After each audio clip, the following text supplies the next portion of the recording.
It's 8 o'clock on a Thursday night on the horn. That must mean this is Insinserious. I'm your host, Patrick Davis. With me, as always, the great Anthony White. On today's show, we will go into NBA free agency roughly, 20 hours before we get into the moratorium where everybody can start discussing deals, even though we've heard rumors that deals have already been discussed many times already. So you'll start to see some reports coming through of offer sheets and that stuff tomorrow afternoon. We'll get into where we think some guys are going, the news that came down today, the James Harden news. How's that not tampering? It is. Okay, I just want to make sure. It is. Okay. We will get into some looks at some of the teams in the NBA, what they need to do as well. Talk a little bit of NFL. We'll go into a little bit of Astros and Rangers, the big series coming up this weekend. Rangers cleaning up in all-star voting. We'll get into that. Top shelf, bottom shelf, and, of course, some Insinserious news. And, hey, maybe if we throw in some tips for fantasy football, too, that may be coming up. But let's start the show the same way we do every week by asking you, Anthony, what is the best thing you saw this weekend? Well, it wasn't this weekend. Actually, it was 2 weekends ago, and it wasn't anywhere nearly as nice as the things that you got to see during the whole week. But it was the UFC Fight Night, Martin Vettori versus Jared Cannonier. It was one of the best Rock'em Sock'em matches I've seen in a very long time. Martin Vettori already looks like Sloth from the Goonies. Yeah. So he looks like he can take a punch. And he looks like he can take a punch. And he got a whooping, but he never faltered. Does he look like he can take a punch, or does he look like he's taken a lot already? That too. Yeah. Okay. All right. No. How was I your did trip, that, by the way, too? Yeah, I got for clearly the best. I was at the beach all last week. While I was at the beach, the Spurs drafted Victor Wembanyama. So it was a good week. I got to go down there with my dog Lou, so that was very fun. It was a good time. Getting out there, resetting at the beach a little bit was nice. And they just put a basketball hoop up at the office, which is awesome. I got to go out there and shoot some hoops before the show. Yeah. Look, I will do my work. I have been here all day. I got an hour to kill in between, which I don't even have to kill because I have more work to do. But I did take the chance because I saw they put it up there, and it was the first one to shoot on it. You get that new net where it still hasn't been broken through yet. Yeah. First shot, nothing but net right through. Felt good. Felt good. Still got it. Anybody see this? No, but people saw enough of my misses. Believe me. I won't say I didn't shoot. I missed shots in there. I shot for 30 minutes. You're going to miss a few in there. Sure. But it felt good to get some shots up out there. Let's get into some NBA. Speaking of people who like to get shots up, James Harden. Mm-hmm. The news comes out today that he is opting into his player option, which nobody thought he was going to do because he is really at that point of the line of demarcation of in his career. If he wants that last big contract, it seemed like he really should have gone for it this year and gone. And it's not even that it's going to be a huge contract. It would probably be around $35 million a year, which is what he's going to opt in for. But it could have been 35 for 4. Yeah. Which is a lot more money than if next year he goes, 25 for 4 or 30 for 4, you're going to lose a lot of money in that. So I was surprised to see that. And then the flip of that is he's not staying in Philly. No. He has decided that once Houston reportedly pulled their interest away from him. Good move, right? I think there was an option that Houston could have tried to play and get some more veterans. Say, we have a lot of these young guys, but none of them have really stood out to be massive stars. Let's try and pick the 2 best ones we like and get rid of some of these other guys and bring in some veterans and try and compete more sooner. I think you could have done that. I mean, they could still go for Van Vliet. They can, but we'll get to. But I mean, like you could have tried to make a play for Damian Lillard. You could have tried to make a play for Bradley Beal and free. You could have made a play for some other guy. I mean, I think Paul George is probably on the market if you offer the right thing for him.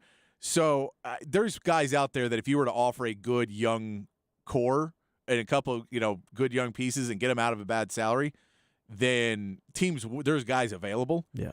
I think they've decided that they're not going to go that route. I think they're going to try and bring in some younger guys and he may have said that he wants some veterans, but I think they're going to get more veterans like a Van Vliet. Yeah. Than you're going to get of guys in their 30s. You'll get guys closer to that late 20s. But the thing with James Harden is, so he says, all right, well, if I opt out, I'm not getting $35 million even. I'm going to have to take less money because there's just not a lot of teams operating with salary cap space. And the ones that are Detroit and the Spurs and the Rockets, who all don't really want a James Harden to come in and take a bunch of shots and not play defense. Right. So the question then goes, well, if I'm going to opt in, but I don't want to be here anymore because I don't think that he enjoyed – I don't know if he enjoyed being the second guy to Embiid. It seemed like he didn't hate it that much. Yeah. I know the Doc Rivers thing, but they got rid of Doc, so it doesn't seem like that would have been – maybe he doesn't like Nick Nurse either. Or... I don't really know what it is, but the writing was on the wall. It just did. It didn't seem like it was just a good fit, period. Their style of play. Didn't. I think it was a really good trade Daryl Morey pulled off to get rid of Ben Simmons, who can't get in the league anymore. Yeah. For a guy who is, and even if you're not a huge fan of him, is really, really good at basketball and can do some things really well. I don't know where his place is now, though. I don't know what team really is going to give up a lot for him. And so if you say, is Philly basically just going to have to take this one on the chin and maybe get maybe get some picks, maybe get one young guy? What teams do you see that – I know the Clippers have expressed interest, but, I mean, you're going to take back Eric Gordon in that and maybe another young guy or two. But you're taking on some bad contracts to get rid of him and not necessarily anything that's really going to put you over the top. Yeah. Or you can go to New York's talking about it, but I don't know what that one is. I mean, maybe Julius Randle's involved in there somewhere. They want to move off that contract. So, but what does that mean for Philly? Like, either one of these trades, what does that mean for them? Are they basically restarting? They're not restarting because you still have Joel Embiid. Yeah, but then Joel Embiid and what? Because you get Tobias Harris. But that's no, not. And that's the thing. Well, we Maxey. know Tobias Harris, you're trading for a crumble cookie. He has said that. I just don't know who you're. There's a lot of these teams now with the new CBA and the salary cap and how people are looking at it that they don't want to necessarily go into the over salary, but players are still in the mindset that I can go somewhere and get $30 million, $40 million deals. Right. Chris Middleton turned down a $40 million player option, and I get he wants a longer-term deal. He wants more security. He's had a lot of injuries in his career. I get that he wants a little bit more security in his money, but that's a lot of money to turn down that Chris Middleton is a $25 million a year player. As best, he's a $30 million a year player in today's CBA. Sure, but I think the difference between those two is Middleton's an NBA champ. He's already got that ring, so now he can kind of go. Like, but I'm saying, so my point in with that though is Chris Middleton, Brook Lopez is a free agent there. Same with him. They've already lost. They've already had some guys head out from there.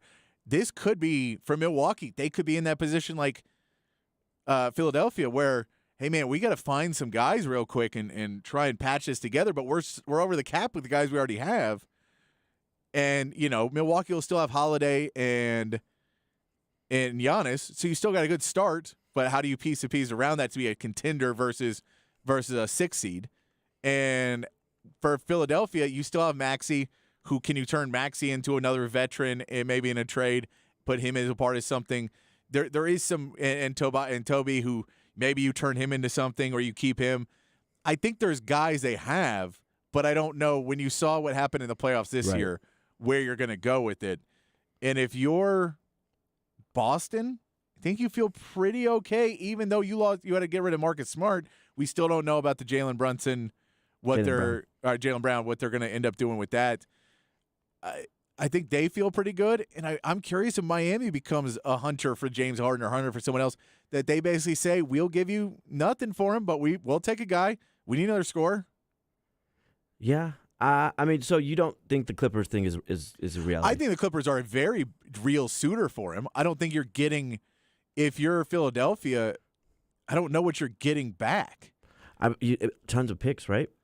But you don't. But the picks is not like they're going to be good. I get that, the 2028, 2030 picks. Those are going to be great picks. But this is the problem: is if you're Philly, you can't tell Embiid, That's cool, fair. We're getting picks. In 20, hey guys, I know. Trust the process. By the way, we're restarting the process. Yeah. We had 2 good runs, and we're restarting the process. Yeah. That's the problem. Is if you're Philly, it's real hard to sell that fan base when you sucked for so long. So then maybe it's a 3-team trade where then they somehow package it to where they get Dame over to Philly. You're not getting Dame in Philly. Why? I don't. He doesn't want to play. I doubt he wants to play there. When he listed off all the places he wanted to go, Philly was not in there. Nobody wants to play with Joel Embiid right now. I don't think people think that he is a competitor in the playoffs. because he tailed off so bad in that playoffs. Him missing a game, 2 games in the playoffs did not do any favors. Yeah. You just don't hear him talked about in that way. And so I don't He's think the MVP though. I don't think Dame would go there and think, oh no, I'll go and be second fiddle. And plus, I'm going to play with the MVP. I don't think Dame wants to go to be the second fiddle to a guy that he thinks he's better than. That's fair. And I mean, maybe you put a piece. And for Portland, what does James Harden do? You're not getting anything. You can say you're getting all of the picks. It's something like that. But you're not what? I need 3 picks from Clippers. I need 3 first-rounders from Portland. I need at least 6 first-rounders to make this work. Right. If not, and then I want Maxey in that deal as well. And at a certain point, I think it's going to get to a little too much where a team like the Clippers are going to say, well, no, we don't want to give up 3 first-round picks to get James Harden. We'll give up a first, but we're not going to give up 3, and I don't know if the picks work for Philly. I think that this is where Philly may end up having to take less and get an Eric Gordon and get some other guys. So the Clippers, I think, is a real possibility. I don't know if that'll happen sooner rather than later, though. Yeah. I think they may wait it out, and that's where it's going to be playing into free agency, what guys end up doing and what teams end up doing. I'm just curious, is he going to still go help a team win, or is this kind of a fruitless one of those teams that just always can't make it, and then you get James Harden, and then it's – Well, I mean, he was already thinking about going to Houston, so I don't think it's more. I mean, he's going to help a team win, but not. He's not going to be the key that brings you over that hump, especially like with the Clippers. You put him in that team, you're going to have to lose some things, and it's just that's too many mouths to feed, and it's just. It is, I mean, and that's I think the Clippers is probably the most realistic as of what we've heard right now. I think Miami will come into play for it if Dame Lillard doesn't. If that kind of falls through. I think they're going to put more of their eggs in the Dame Lillard basket because they know he wants to go there. Could you see, though, Butler and Harden coexisting? Yeah. Okay. I think it's more Spoelstra. I don't know if he would appreciate somebody not really focusing on defense as much. Yeah. But I think they need another scorer. Sure. And that's what Harden does. So if you say, well, Jimmy Butler wasn't doing anything in that play in the finals. He basically disappeared for a lot of the finals as not being a go-to guy. James Harden, at least you can give him the ball. He kind of disappears in the finals, though, too. He doesn't get there. Well, he doesn't get there. We have not seen him play. But I think he is a guy that you can give him a ball and ISO and he'll play. Sure. So I think that's a possibility, especially if you're giving up very little. Like you're giving up Jovic maybe and Hero, something like that. Well, let me ask you about the Middleton thing. Do you think Middleton is – because, again, I see it as he's already won a championship, so he has more freedom to play where he wants to play. And I see all these vets wanting, or at least the rumors are wanting to go to San Antonio. Do you see him wanting that's why he's getting out of this, taking a little bit less money to go be part of this thing that is inevitable? No. Okay. Not this season. Okay. I think if he waited another year, I don't think the Spurs are necessarily in the buy now. And if they were, it would be for a point guard. Okay. Point guard is kind of the position where Trey Jones played some of that last year. But you have Devin Vassell right now under contract. I think you're going to want to see how he does. Keldon Johnson's going to be your 3 kind of guy. I just don't know if the Spurs – I think it's someone you look at because you look at every option, but for $40 million a year. 40. And he's going to want a long-term deal. Maybe, okay. But he turned down 40. Like, that's where the conversation starts. And now you can say you can try and talk him down, but why is he going to take $30 million? No. So you're 35 then. Yeah. $35 million on a 4-year deal. Now it puts you in a harder place to re-sign Keldon to a longer term. It takes you to give Vassell. It basically takes you out of the free agency market next year for Chris Middleton. Well, so then what do you think the logic was behind it? I think he thinks he can get money somewhere. I mean, for sure, there's other teams. There's not that. I mean, Detroit possibly. That's what I was going to say. The Detroit's I don't see him going to Houston, but that's the thing is, Indiana, maybe? I don't know. If I was him, I would have opted into it. He's betting on himself. He has before, but a guy who has that injury history, I don't want on a long-term deal, preferably. If he ends up on the Spurs, great. Hopefully it works out. I don't want to cross any things and have to go back on my word, but no, I just don't. I don't know if he's been healthy enough to make you really want to put that investment of a 3 or 4 year deal into him. Yeah. And then if he's looking for another player option, I'd rather have a team option in that one.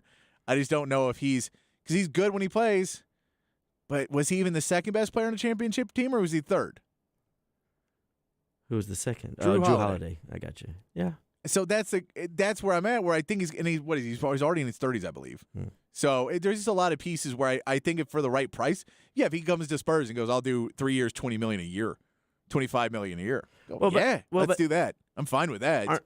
Isn't with this new CBA like all these middle tier who were getting 40? Aren't they kind of have to start accepting pay cuts? That's what you assume, but I don't know. It's the first year of it. Yeah. So we don't know where it's going to go, and it's going to be interesting to see because we know offer sheets. People are talking about Austin Reeves getting 30-something million, 35 million. They're messing and with he's my not boy. he's not that player. Yeah. I mean, he's really good, but it's going to be someone's going to offer. I think someone's going to call. Guaranteed. Someone's calling the Lakers bluff and going to offer him a ton of money and go, re-sign him, Lakers. That's a lot. We're going to make you pay him $40 million a year. And we will pay $40 million for him. And you will because it's hard to lose a guy that's like that because you didn't do it Caruso a couple years ago, and we see that now he's an all-defensive team guy.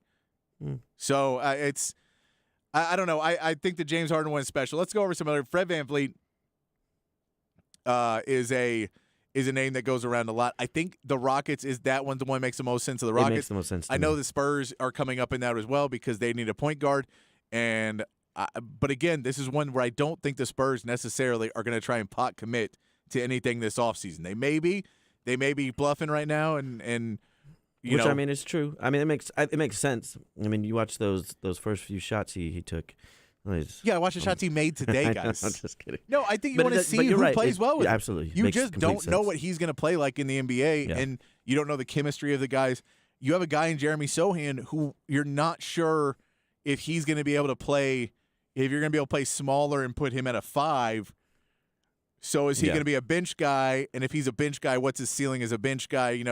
I think there's a lot of those kind of things you have to figure out. Keldon Johnson likes to body up and post up at points because he's a big guy, but he's also a small forward, kind of is in more height position. So where does he fit into it? And then guards, yes, if you can get a rental, if you get a young guy, or if you get a Fred VanVleet for a 2-year deal, I think it's fine. But I get he wants his payday, and he wants guaranteed money. I get it. And he a champ though too? Yeah. Oh. But he was a backup when he was a champ. I get it.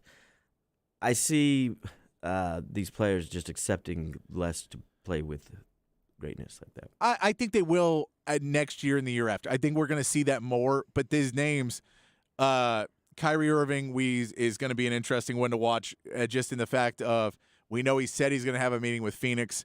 I believe that is more Kevin Durant called him and asked him to have a meeting with Phoenix. Why, though? What is with Kevin Durant and wanting this guy to be on his team? They like each other. That's cool. That doesn't mean so you want to say, hey, if we can make this work. With what money? So I think if you were going to do this is the reality of this happening. Because I don't think he's taking the $3.5 million, whatever his veteran minimum. No. I don't think it's that. So you either have to move off DeAndre Ayton to try and open something up or do something. But we know the Mavs have already called about DeAndre Ayton. So I think if you're going to try and make this work, you are basically calling the Mavs and saying, Kyrie wants to come here. It's a sign and trade. Let's work this out. You're getting DeAndre Ayton out of sign and trade, which is a really good deal for a sign and trade. And we're going to move around some pieces and make it. So I think that would be the reality of it, is just the Mavs would not go away with anything. I think they'd end up with DeAndre Ayton.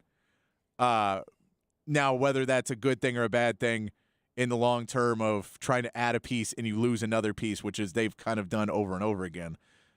I mean, if you think about everything that Dallas gave up, like the whole swing of what they gave up to get Kyrie to ultimately get DeAndre Ayton, that's some rough jamming. It is. It's because you think you want another scorer and you're going to have to move off of that. I think it is. It's not where you wanted to end up. But I think if Kyrie Irving's going to walk away, now the bigger question is, we saw the Lakers moved off of Mo Bamba today. They moved off of Malik Beasley, let both of them go to clear up a little bit more room. And you figure that's to re-sign Rui Hachimura and Austin Reeves. But maybe you try and work some magic and find a way to get Kyrie $11 million, $12 million, $13 million, whatever that mid-level exception is.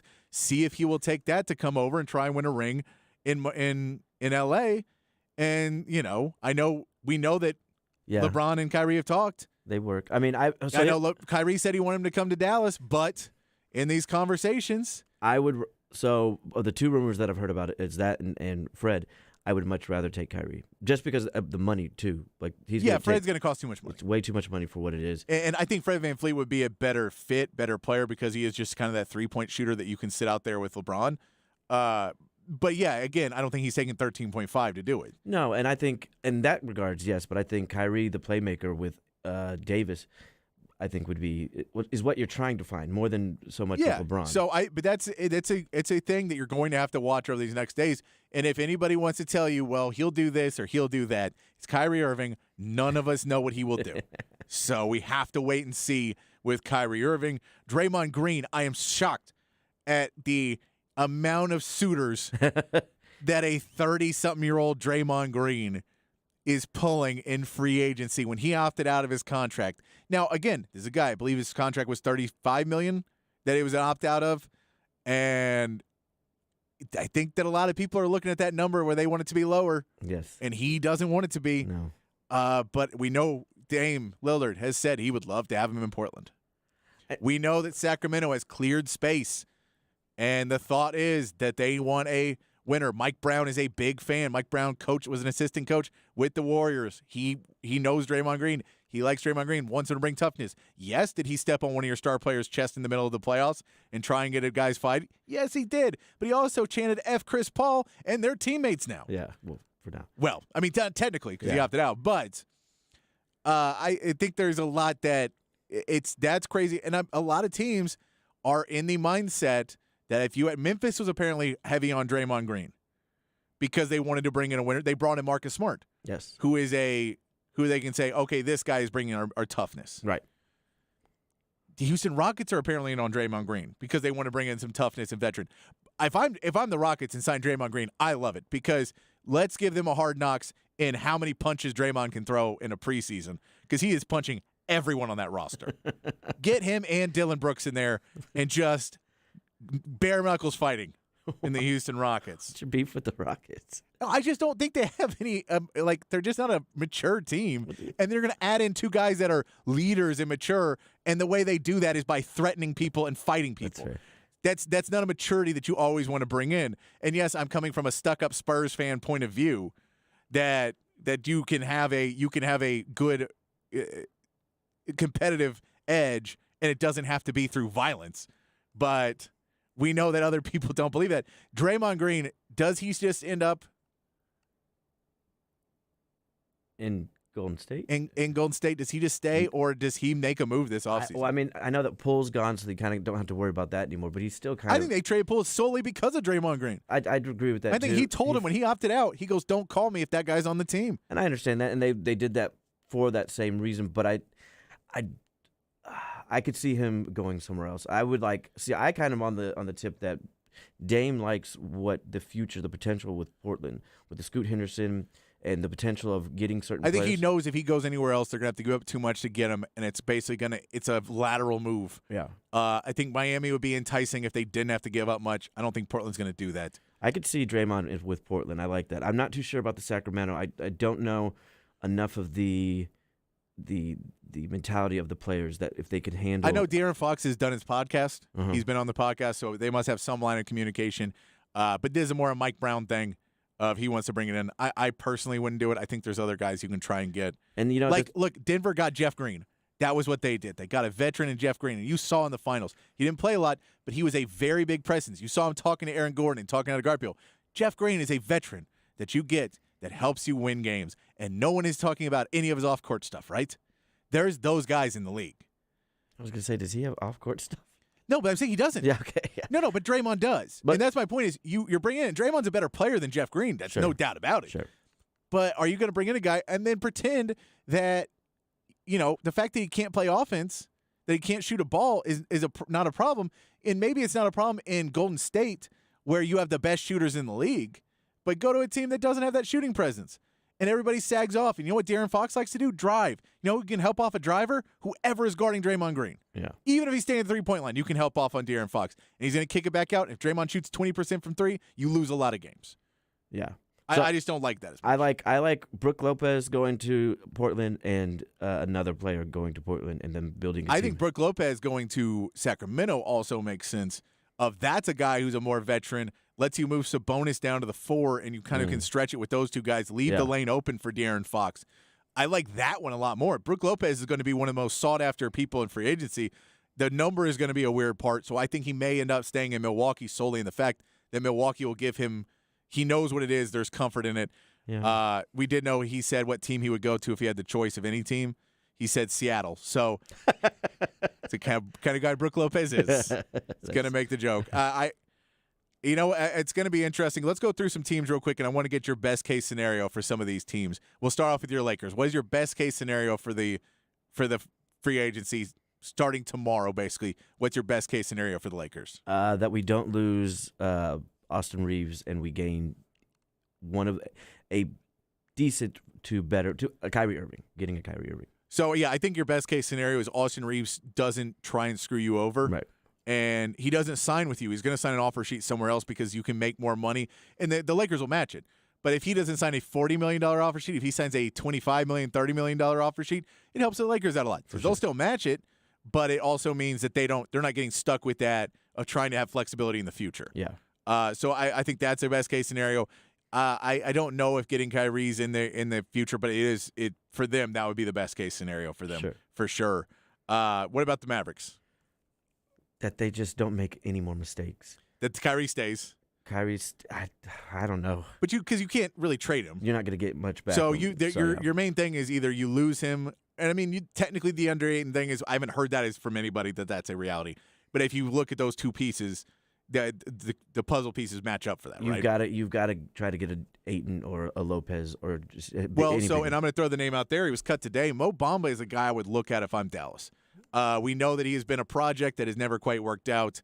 But if you need a guy who can be a rim protector and a three-point shooter, which is what everybody wants, and you want to say, look, we will put the time and effort into you because we need it. We need this desperately.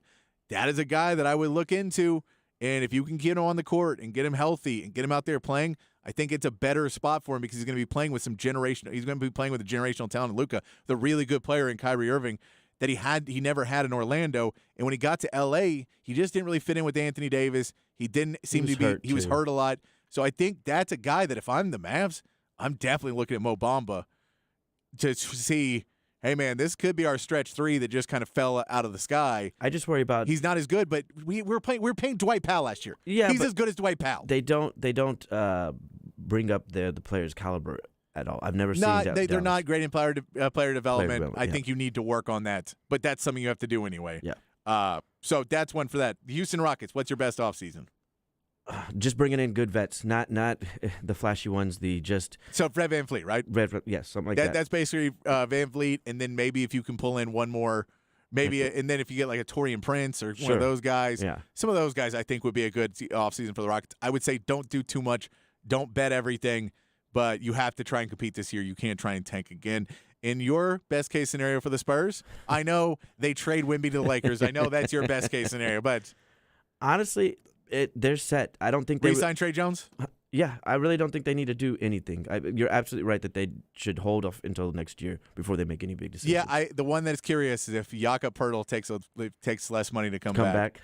That one, just because you just get a real winner of a trade there to get a pick from the Raptors and take him back. That one is curious. I haven't, that's one that everyone's speculating. Well, so what's your best case for that? For your team? think that's it. You just don't. I don't think leveraging your future right now on anyone that's in this free agency market makes a ton of sense. Yeah. Because you're probably not competing for another year or two to get into that spot. So I think 2 years from now you could be like, okay, we're getting a lot closer. And that's going to be where you find and what you bid in the next two all seasons what you're able to do. But I don't think you want to leverage anything for a Chris Middleton, for a Draymond Green, for a Fred VanVleet. I just don't want leveraging any of that. Yeah, I agree. Tell us what you think. The Specs text line, 512-337-3776. Specs text line is open, 512-337-3776. We're going to take a break. We come back, we'll talk some NFL, MLB, top shelf, bottom shelf, and a little bit later, some Insinserious news right here on the Horn, 104.9, 101.9, AM 1260. Stream it live on the Horn app and at hornfm.com.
Back here on Insinserious on the Horn. Little NFL talk. There's not a lot happening in the NFL right now. It's pretty dead. The two stories are the same one they've been for several weeks now. Dalvin Cook and DeAndre Hopkins. Both are still on the market. Both are very good players. They're not going to do anything until... And both of them are getting super undervalued. Everybody wants a deal. We've heard now in, I believe this week, we're starting to hear that there's more suitors, that more teams are at least admitting that they want to be in the conversation.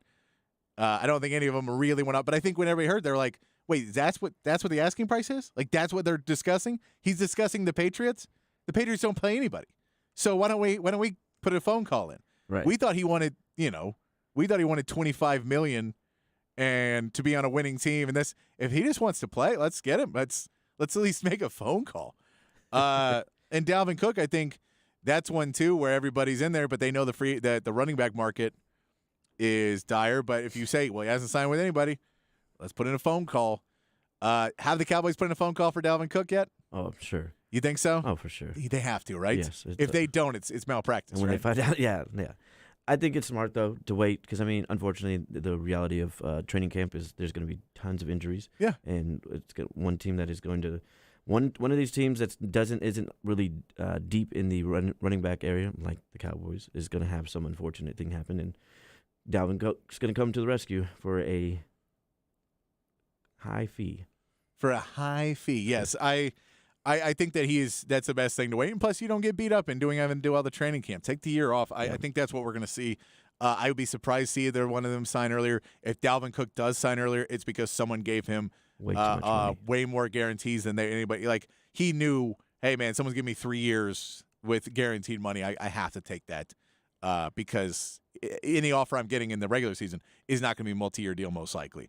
We saw Odell Beckham Jr. last year deal with that of late in the season trying to get a deal from teams that wanted it but wanted a multi-year deal, and everyone said nope. Yeah. No, not going to do that. Not after someone that's constantly hurt and hasn't played, and we don't even know if you're going to be able to play this year, which I don't think he was ever even really going to be able to play unless you made a long run. Maybe a Super Bowl. He could come back for that. For a couple of plays, yeah. Yeah. So I don't know about that. I also want to mention Travis Kelce came out, made the statement in Vanity Fair when they asked him about how he makes less money and that Tyreek Hill got paid all this money. Has he ever thought about demanding more money from the Chiefs or, trying to play the free agency market? And his basic response was, when Tyreek Hill got paid, I was like, oh, that's like double, triple what I'm making. I could do that, but then you realize you go there and you don't win. And I like winning, so I'm good with it. All right, Tim Duncan. I think but if you look at, so he's the third highest paid tight end. It's not like he is vastly underpaid a position. Right. Now he is at tight end a different level beast altogether. He understands what his legacy is going to be. He's hosted SNL. He's done all these major things.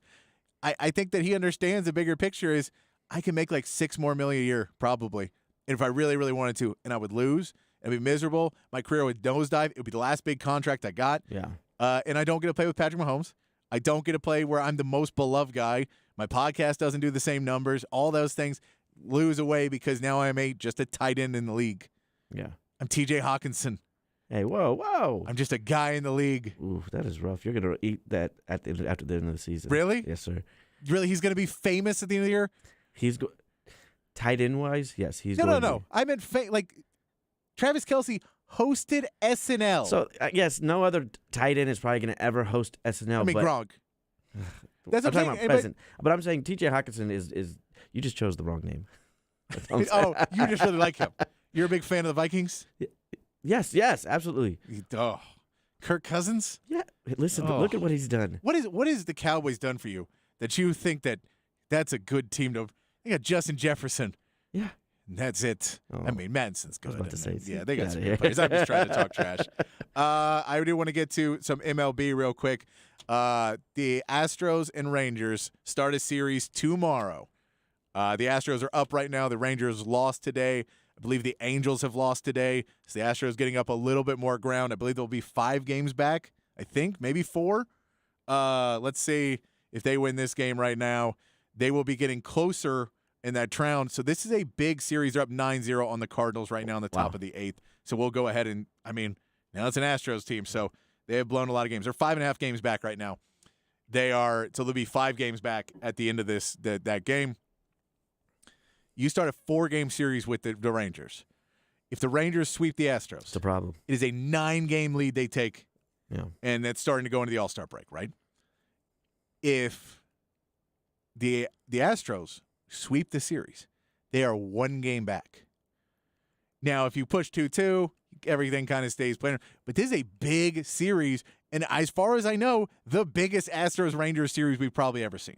Yeah. And, I mean, there will be more down the stretch of the season. Those will be big ones. But is this awesome as an Astros fan? I'm an Astros fan. You are. I know we're the home of the Rangers, so there are Rangers fans listening. And you can tell us on the Specs text line, 512-337-3776. Are you excited for this to be a real rivalry? And I know it's not vicious. I know it's not that. It's not we're going to be yelling at each other and cussing at people. But, I mean, for it to matter. Are you happy for this to matter? Let's put it that way. I'm happy that it matters. However, and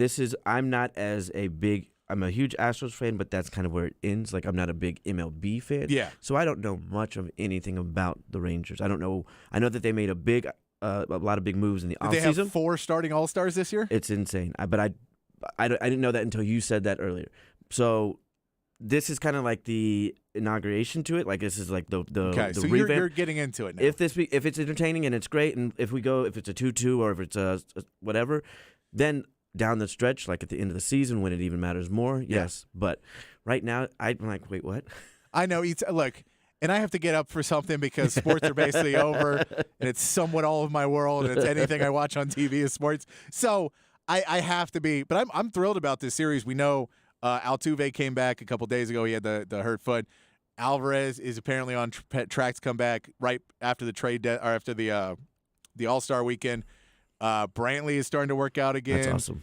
You're starting to get a few of your guys back. They're going to have to figure out the bullpen. The trade deadline is at the end of July, so you're going to start to see some moves. The Astros have made some moves, but not any of the big ones yet. We're going to start to play off buyers and sellers. I'm really curious about what the Angels do.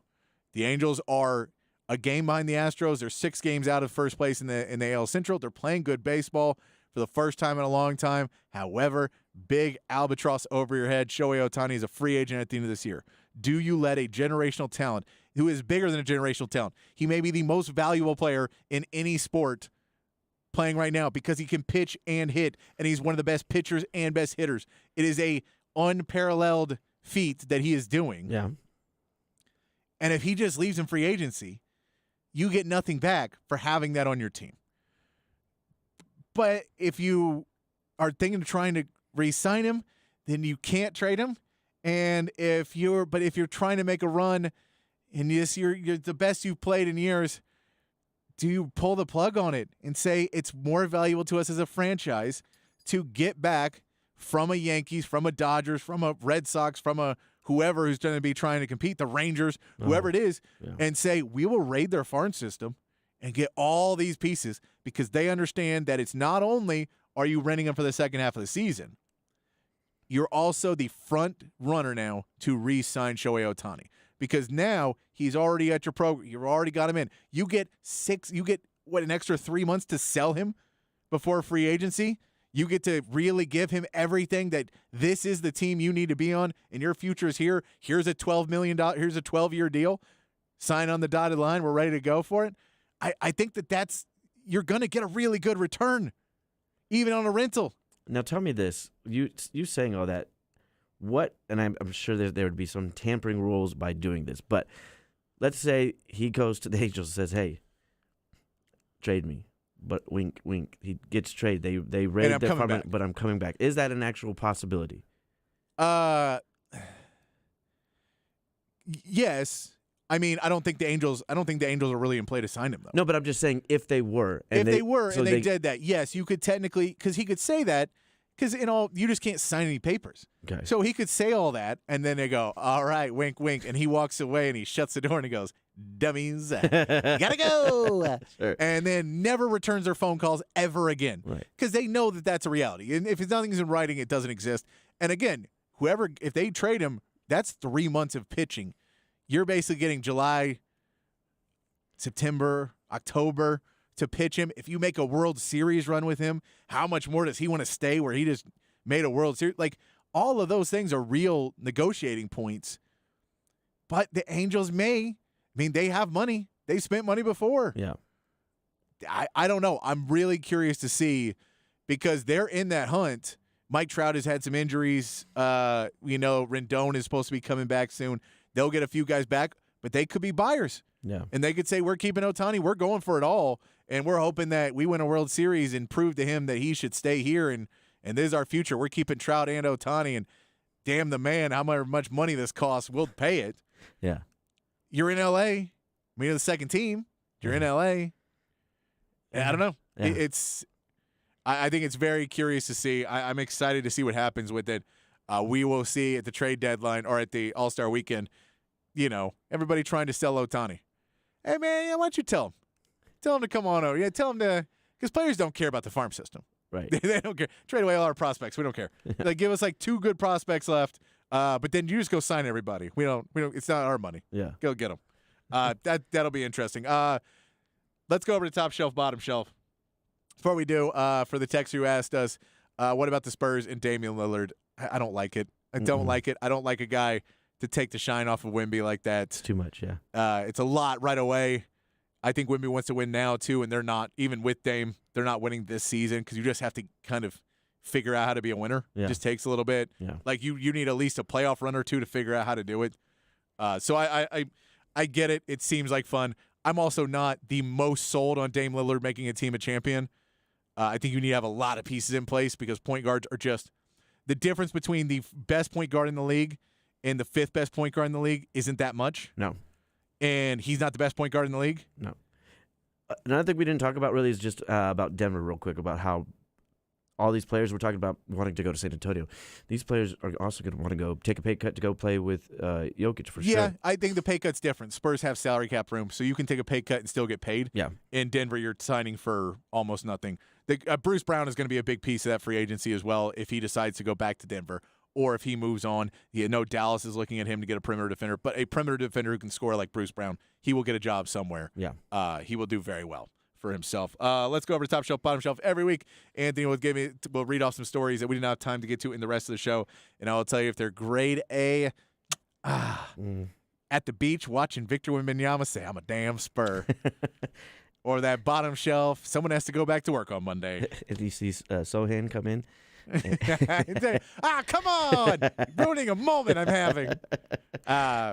We'll get to that. Remember, the Specs text line is open. 512-337-3776 is the Specs text line if you have a story you want us to talk about. Anthony, what's the Spurs story for us? Texas basketball gets Chris Johnson's commitment. It's a big one. You needed one more piece. He is coming in this season, so it is nice to add another piece to the team. He is basically, this is a weird thing, but Arterio Morris goes to Kansas. Chris Johnson was committed to Kansas. He pulls out of that. I think that was basically the Arterio Morris spot for us. Arterio was a year later, more in the system. He would have been further along, but Chris Johnson is going to be a very good player. Hopefully he will be here for a few years to get his game up, get some more minutes. But very good pickup for Rodney Terry. This team is coming together really well. And I'm super excited for this season. I think last I saw they're ranked 20. I think they'll jump that up pretty quick and play some good games. Awesome. NFL suspends 4 players for gambling. Yeah, this is bottom shelf. Guys, they gambled on the NFL. They gambled on football. There was a player, one of the players, the Titans guy, he gambled on other sports. So I think they gave him a 6-game suspension, right? So that one, you go, all right, you should have known better. Or it wasn't even that he gambled at the facility. Yeah. So he was gambling on other sports, but it was at the facility, and they're like, it's a phone. We can ping, it says where you're doing it. And so just a dumb move, but that one is 6 games. I get it. You're going to have to lower some of these penalties for not gambling on football. But if you gamble on the NFL, at what, how much money are you making where that makes any sense? And I get, maybe you're just watching a game at home and you think, it's our bye week. Come on. You have to know better. You have to. And the NFL Players Association has to do better. The teams have to do better.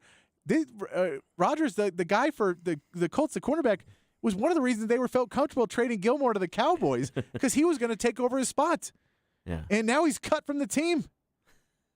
It's insane. I love it. Craziness. All right. MLB announces all-star starters. Yeah. Way to go for the Rangers. I was watching that earlier. Could you second base, shortstop, third base, catcher, all going to the Rangers. See, but you didn't help me there. You didn't give me a single name. Marcus Semien, Corey Seager, and then the third baseman and catcher as well. That her names are escaping me, but that is because I'm on about hour 10 of work today. That's fair. That's fair. That's why their names are escaping me. Yordan Alvarez just lost out on the vote to Mike Trout, so he is not going to be a starter. Adolis Garcia for the Rangers was in there. He lost it to Arozarena, so those guys will probably both be on the All-Star team. And of course, they'll put Yordan in because he's not going to play, so it's really not. Is Yordan the only All-Star? I'm guessing that Framber will be on there as well as a pitcher. He will be on the pitching staff. Framber Valdez. I don't know if you're gonna because Bregman. I don't know if he's had that year. Wow. I don't know if Pena's had that year. Altuve was hurt for so much. Yeah. He's not going to be in there. Jose Abreu finally got it going now, but I don't know if anyone on that team has done enough other than and Kyle Tucker maybe. Kyle Tucker has had a good year. But you're really talking about your outfielders, basically, and then Framber Valdez for sure. Christian Javier has also had a good year, but I think Framber would be the guy in your pitching staff, and definitely not that bullpen right now. That bullpen is garbage. It's rough. All right, NCAA guidelines conflict with new state laws. This is awesome and terrifying for Texas, for NCAA, because basically Texas is making laws where now Texas could basically say, well, if you donate to the Texas One Fund, which is what our where we are able to kind of funnel the money through we're oversight to get to the players. Okay. So we are able to take money in, and you say, I want to donate this to football for NIL, and then you put it on there. They will now be able to offer you rewards basically for doing that. So the schools would then be able to say, well, you have preference in buying tickets to Texas events. Wow. And you get points for it. Basically, they have a point system. They have this already for the Longhorn Foundation, their charity initiative. Okay. That they already have this, where if you donate $1 million, you get a lot of perks because you get points, and those points you can buy perks with them. And it makes sense. Sure. Because look, if you're asking people to give you something for nothing, you usually have to give them something back. And that's just doing the same thing. It's one of those things that, in the grand scheme of things, schools are afraid of, because if you are not a team like Texas or Texas A&M or Texas Tech or anybody who operates very much in the black in the profit margin for your sporting, then you're like, we're already in the red. We can't give you more stuff for donating to NIL. So it makes that gap a little bit bigger in the NIL, that now you can get donors and they're able to basically get some rewards for giving NIL money other than just hanging out with the players, basically. I think it's the future. It's the way things are going to go. NCAA doesn't like it. They're trying to stop it because it's not their money. And the minute you told them, we'll give them perks for you to give you $50, they could be like, yeah, give them all the perks. They're evil. Like, I don't want to say evil. They're a borderline criminal syndicate is what Rod calls them. That's what they are. The fact that you still won't pay players to play sports and pretend that you're student athletes, even though we've seen multiple times that basically the schools are not paying them, are not giving them good education and trying to get them in and out as fast as possible, should let you know that it's silly. Let's not play the stupid game. You call them student athletes so you get away with not paying them, not pay for medical, pay for all that.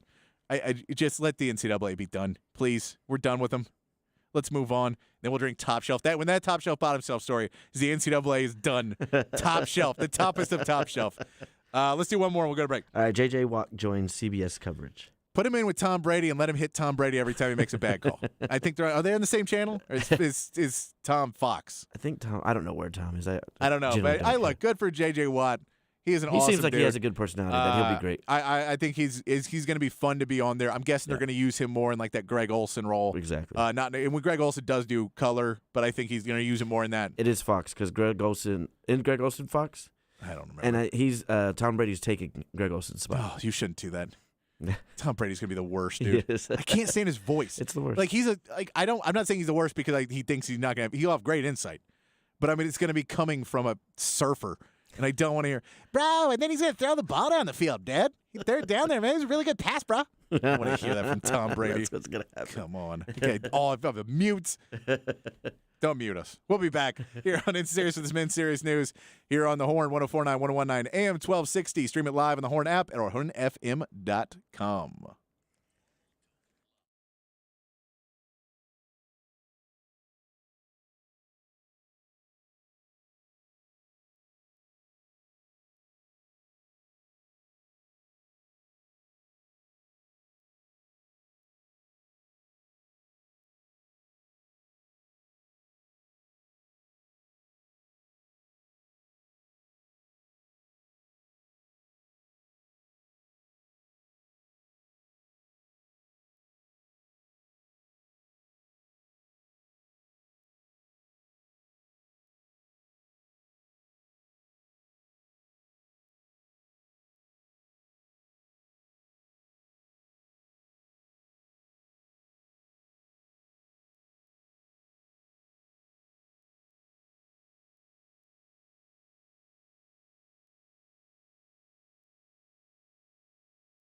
Back here in Insinserious, some Blackheart Saints there. By the way, if you Nice. want to go check out some Blackheart Saints, we're doing a big free show Saturday night at Moon Tower Saloon down south.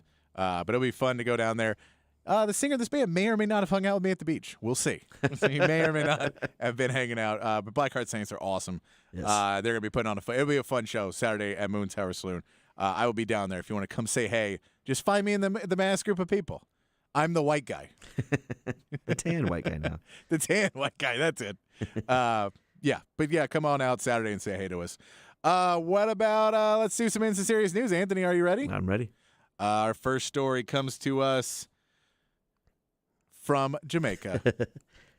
A man died. It's sad, but he died after trying to drink all 21 cocktails on a menu during a vacation in Jamaica. Apparently, he was there on a family vacation, and then he met up with some people, and they were at a bar, and they're like, "Oh, we're doing this 21 drink challenge in Jamaica." And I guess it's an all-day thing, or maybe it's the whole trip you get to do it. But he was like, "Let's do it all right now," and then did it all, and then went back to the hotel room and Naturally died. Naturally died. They also were like, "Oh, he started drinking early in the morning and drank all day, and then got to this and was like, let's do 21 more drinks." So not a solid decision-making vacation there. Look, I was just on vacation, and I may or may not have had a couple times where I was like, "Oh, that was 6 beers." Oh, man, that was quick. Like, I did not realize how quick those 6 beers just went down. But that was still, I was somewhat conscious of it. I would catch myself at a point being like, "Oh, okay, slow it down." You're not, there's no contest you're in right now. Have you ever had a test that made you realize your limitations, Anthony? About a few years ago, I had to take a stress test. Yeah. And it's basically just they hook you up to all these things and they make you run on a treadmill. And I never thought before in my entire life I was going to die so much. I came for stressed out because I had heart palpitations. Yeah. Put me on this thing. Literally thought I was going to die. These two jacks are just over there laughing, talking. I don't know. Well, guys, they're all, "You're fine. It's good." Worst experience, most embarrassing. Yeah, I get that. I would think it would be bad enough when they were like, "All right, so we're going to do this stress test. We're going to have this treadmill." And I'm like, "So I'm walking, right?" Like, "We're going to have you run." I'm like, "Nah, we're not doing that." And they didn't even have me run. It was just a light jog, but still. I know, but still, I mean, like you got a lip tickle. My knees are going to explode, guys. I don't want to do this. It was rough times. Let's go over. Helsinki deputy mayor is under fire for being caught spray painting graffiti. They caught him just straight up doing it. It wasn't like, "Oh, we think he did it." They police pulled up on him while he was spray painting. Apparently, he's a fan. It was a tribute to some other graffiti artist from New York in the 70s. But have you ever been caught red-handed like this? Just really, like, "Hey, we need to fight crime," and oops, I'm the crime. No crime things, but definitely very awkward situations that needn't happen as many times as they did. Let's just Yeah, we'll leave it at that. I want to do this one real quick before we got to head out. Kansas neighborhood fails to receive mail for nearly 2 months over a dog. Was it Lou? No. This is the best part. The neighborhood is like, "Dude, there's not a dog." We walk our dogs here all the time. There's no crazy loose dog that's going after us. This is just a mailman who, after my own heart, figured out, this neighborhood's not very much fun. I'm just going to say there's a dog, and I can't. Like, by the way, I was a mailman. I've done this for a living. And you know what? Dogs, there was a couple dogs where you were like, all right, Chihuahuas are the worst because you have to walk away backwards even though you're not scared of the driver. You're just like, "You're going to bite me if I turn around." One in a peacock? Peacocks are awful. Turkeys and peacocks are the worst because you can't do anything. Yeah. Because, like, I think it'd be worse. They'd be like, "Well, what happened? The mailman killed another peacock because he was chasing after him." Just an idiot. Like, "Oh, here's your package." Oh, terrible. Have you ever had an excuse to avoid responsibility? Yeah, after that stress test, I got heart palpitations. I can't do it. Heart palpitations. I can't do anything. We got to get out of here. Thanks to everybody for joining us on the Specs text line. If you follow us on social media, you're watching us on the YouTube or the Twitch or the other internets, thank you for tuning in. We'll be back next week with more. Hopefully things will be still happening. I know we'll have NBA free agency, so there'll be plenty to talk about there. We'll be getting MLB All-Star. Maybe we'll get some trade talks there. But we're getting to the dog days. Fantasy football as well will be starting up. We'll talk more and more about that.